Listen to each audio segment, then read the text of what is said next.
P K. ശ്യാമളയുടെ യോഗ്യതയില്ലായ്മ എന്താ മത്സരിക്കുന്നതിന്? അവരുടെ ജീവിത പങ്കാളി പാർട്ടി സെക്രട്ടറി ആയി പോയതാണോ? അതിനോട് യോജിപ്പില്ല. അങ്ങനെയാണെങ്കിൽ കുടുംബങ്ങൾ പാർട്ടി രംഗത്ത് വരത്തില്ല. ഒരു പുരുഷൻ ഇറങ്ങിയാൽ പിന്നെ സ്ത്രീ ഇറങ്ങത്തില്ല, സ്ത്രീ ഇറങ്ങിയാൽ പുരുഷൻ ഇറങ്ങത്തില്ല. അതല്ല CPM-ന്റെ നിലപാട്. കുടുംബമായിട്ട് ഒക്കെങ്കിൽ ഇറങ്ങി രാഷ്ട്രീയ പ്രവർത്തനമാണ്. പാർട്ടി മെമ്പർമാരായിട്ട് മകളും മക്കളും ഭാര്യയും അല്ലെങ്കിൽ ഭർത്താവും എല്ലാം കൂടി ഒരുമിച്ച് പ്രവർത്തിക്കുന്ന ഒരു പാർട്ടി കൂടിയാണിത്. എന്തോ എങ്ങനെ കുടുംബമായിട്ടിറങ്ങി പൊതുപ്രവർത്തനം നടത്തണം, കുടുംബമായിട്ടിറങ്ങി പാർട്ടി പ്രവർത്തനം നടത്തണം, ഇതൊക്കെ എനിക്ക് മനസ്സിലായി. കുടുംബമായിട്ടിറങ്ങി MLA ആവണം എന്ന് തീരുമാനിക്കുന്നതും ഇതേ രീതിയിൽ പെടുന്ന ഒന്നാണോ? അതല്ല ഉദ്ദേശം.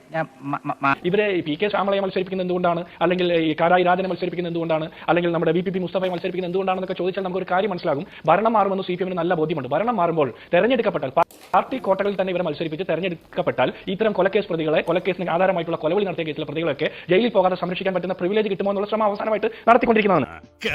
സത്യമാണെങ്കിലും എനിക്ക് അംഗീകരിച്ചു കൊടുക്കാൻ പറ്റുമോ?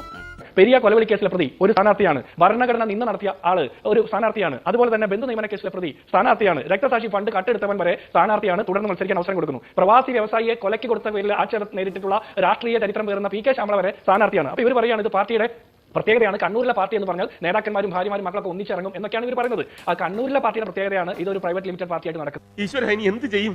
65 വർഷത്തെ സംഘടനാ പ്രവർത്തന ചരിത്രമുള്ള G. സുധാകരൻ പുറത്തു പോകുന്നു. ഇവർ പറയുന്ന ഓലപ്പടക്കമാണെന്നാണ്. തെരഞ്ഞെടുപ്പ് കഴിഞ്ഞിട്ട് നമുക്ക് മനസ്സിലാകും. പയ്യന്നൂരിലെ കുഞ്ഞികൃഷ്ണൻ രക്തസാക്ഷി ഫണ്ട് കട്ടെടുത്തതിനെ ചോദ്യം ചെയ്ത് ആത്മകഥ എഴുതി പുറത്തേക്ക് വരുന്നു. ഇവർ പറയുന്ന ഓലപ്പടക്കമാണെന്ന്. പടക്കം പൊട്ടുമേ അറിയാം ഓലപ്പടക്കമാണോ എന്നുള്ളത്. അടുത്തത് T.K. ഗോവിന്ദൻ തളിപ്പറമ്പിൽ പുറത്തേക്ക് വരുന്നു.